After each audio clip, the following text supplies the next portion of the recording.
All right, guys, welcome back to the daily update.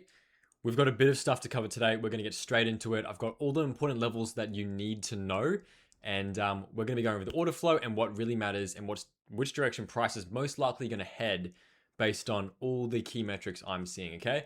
So let's get straight into it. I think we're going to start with the order flow, so just so you can get a good inside skeleton look of what's happened over the past day in the price action. So let's do it. All right, so if we move straight over to Atos here, we can see that on straight on the order flow template, if we go to the, this is the order flow template that I've got. What we can see here is we've got price increasing locally, open interest going down, which is this one here. You can see in the red, right? So open interest on a nominal value is going down. You've got CVD going down too, which means there's more market short in the market. When I say market short, it means market sell. It doesn't mean doesn't mean new shorts have opened. It just means market sell. That's what the CVD line represents. So that's why you can see if there's a divergence with the CVD and price. So it lets you know if limit orders are holding up price or holding down price, okay? So it's a tactic to sense absorption in the market. So right now what we've got is open interest going down, CVD going down, price increasing. So that means, well, what's happening is longs are closing, okay? So longs are closing.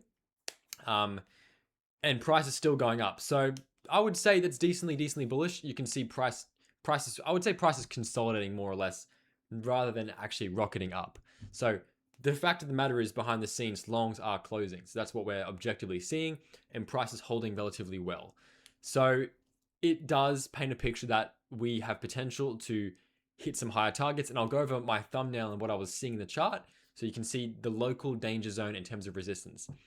Likewise, what we saw here was new market longs entering the market as we were going down. So that right there is bearish order flow because price is failing to make a higher low at the same time that we're seeing a lot of market longs enter the market. So it means limit orders and there's that absorption taking place that is pushing price down lower.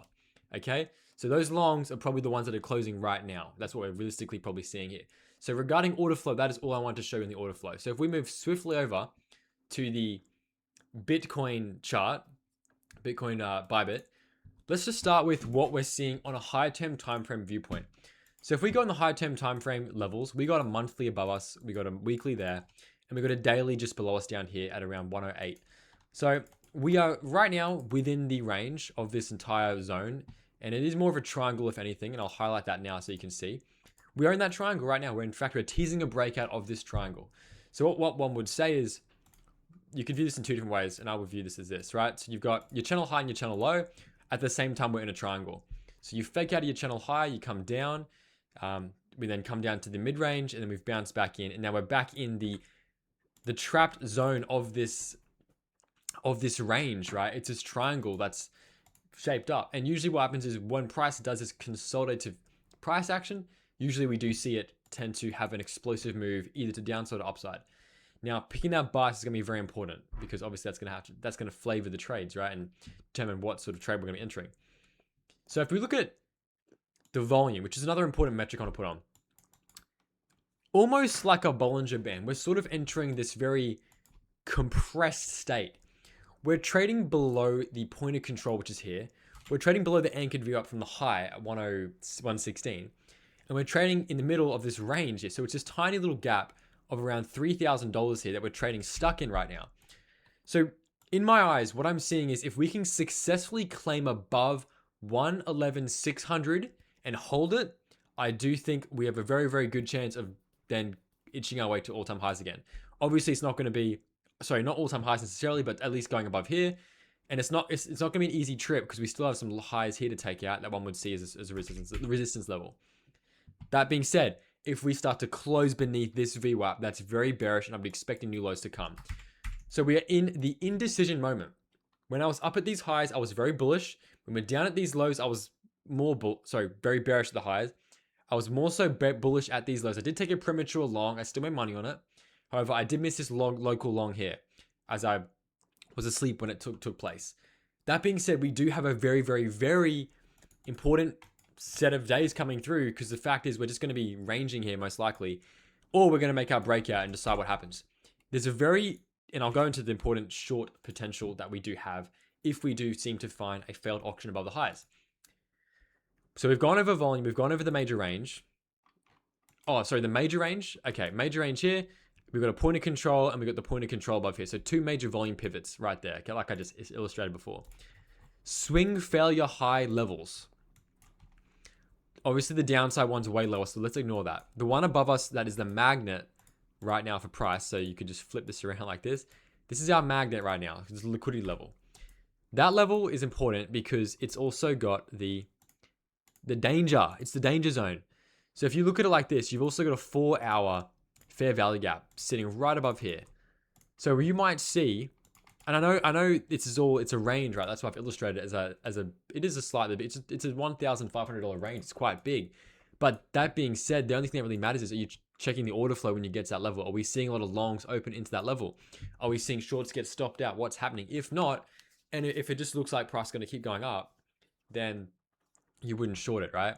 But if we have a failed auction, and a failed auction can be illustrated just like this. So that's a failed auction right there.